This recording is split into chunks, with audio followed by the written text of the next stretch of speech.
coach Hugh Jackson. Speculation continues over who will be Jackson's eventual replacement in Cleveland.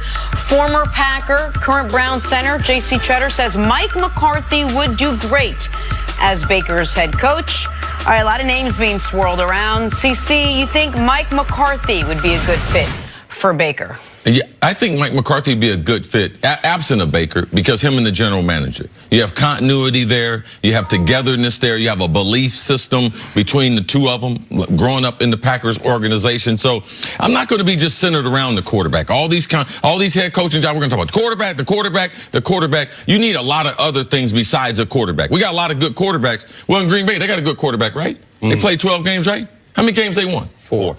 Oh, okay. So we better start talking about more than the quarterback when we're talking about these jobs and these general managers and how they're going to be support these head coaches, I believe becomes pretty important. Baker Mayfield needs someone to be able to groom him. I think McCarthy has the football intellect to be able to do that, Stinker. Yeah, I agree with you on the football intellect. I agree with you on, I think the great teams are built from the inside out. You control the line of scrimmage in this, regardless of who your quarterback is. You control the line of scrimmage on both sides of the line of scrimmage, defensively and offensively. You're going to have a chance to be in every game.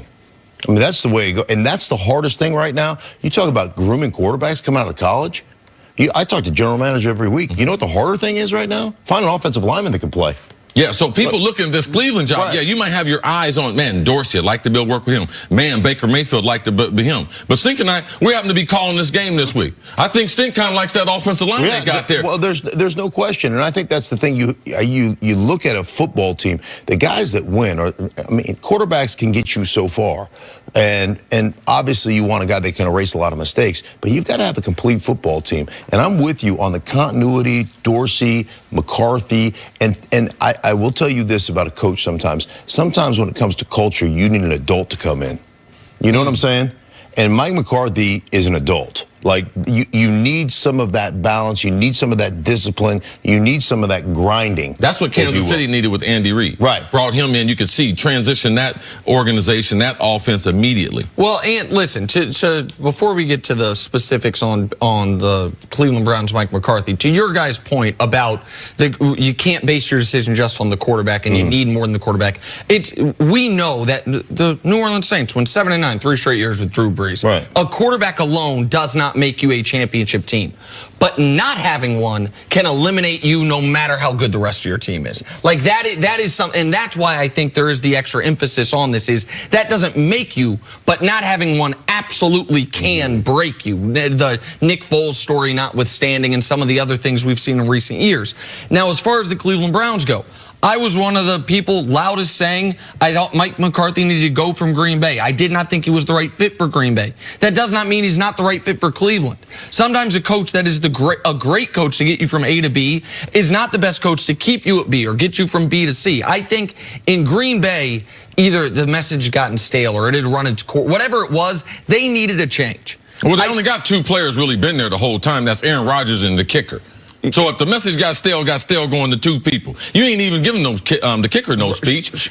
Well, sure, you're right. It was a turnover in the league. So when you talk about getting stale, it was going in one guy's ears, it was stale to him. Sure. So let's identify that. Yeah, absolutely. Well, I think I thought that went without saying. That it was we know with Mike McCarthy, the biggest issue there, in addition to the record, was the relationship with Aaron Rodgers. But that doesn't mean Mike McCarthy wouldn't be a good head coach for the Cleveland Browns. And one thing, even though I'm critical about some of his game management stuff, whatever that is, that what Cleveland needs is a coach they're not going to fire in 2 years. That's what they need more than anything. Is to not be having this discussion again to where Baker Mayfield's going to be on his 3rd full-time head coach when he enters year 4 of his career, where the Browns are just on this endless conveyor belt of GMs and coaches. And so if you can, they think they've got their guy in John Dorsey. The first GM they feel like is going to stick around there since really Jimmy Haslam took over the team. If you can marry him to a coach that he has a relationship with, a coach that we know at worst case scenario is an average NFL head coach, and best case scenario is a markedly above average NFL head coach. Right. So then, I don't think you can be an average NFL coach and win a Super Bowl. I don't believe you have talent superior anywhere that you can be an average. Barry Switzer, I believe, is the last average coach to be able to win a Super Bowl, to be able to run that gauntlet. Like, I believe Doug Peterson is above an average coach. I do believe that because he was in too many pressure situations and made great decisions. Now, how long is it going to take before we start seeing it in all areas? But let me tell you something. Doug Peterson in that Super Bowl was anything but average. He looked at Bill Belichick eye to eye for 60 minutes and did not blink. Sure, yes. You don't have to defend him. I'm just telling you, I've been in enough big games. You've been in Super Bowl games, and you know, average people, they don't, man, that's a pressure cooker. And it's not about luck. What I saw in those situations, it gives me the indication, yes, he has that special stuff. Now, how does he build on it? How does he grow from it? That no one knows. Agreed. But you can, I think you can have great moments. Like John Gruden won a Super Bowl. Right now, I think he's a below average coach. No. His defense. Look at the way that game planned out. Also, look, just wait 1 second.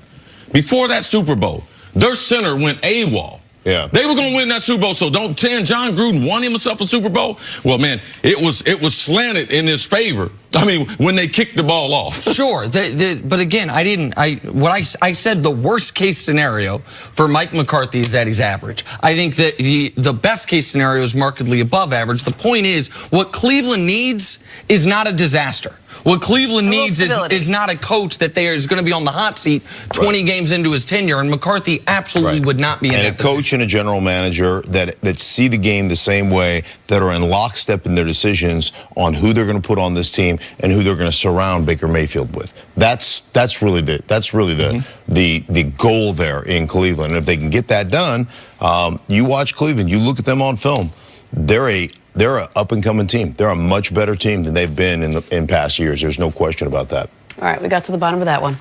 Coming up, can the Steelers overcome the loss of James Conner? That's next. This is First Things First. Let's go right back. Nice. That's beautiful.